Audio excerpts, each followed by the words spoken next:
Hey,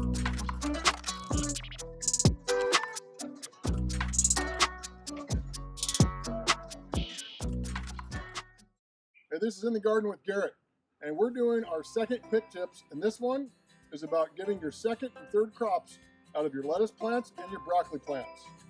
Now, the really good thing about lettuce is it grows pretty fast, and as it starts getting warmer, it's even going to grow faster.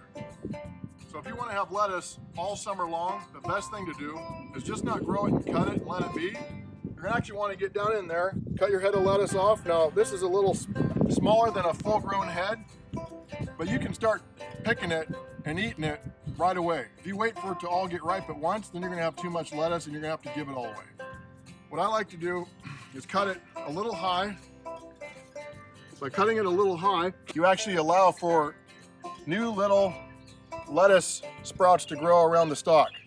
What that does is it grows new little lettuce greens that you can just cut off when they're yay tall, and you'll have nice, tender lettuce shoots in your salad.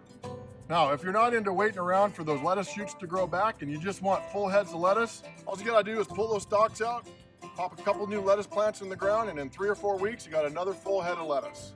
Just like we cut the lettuce out, you're gonna wanna cut the head of the broccoli off and let the new little shoots grow out, and in a few weeks, you're gonna have another round of broccoli for the dinner table. If you need help with your garden, check us out at growoutdoorliving.com.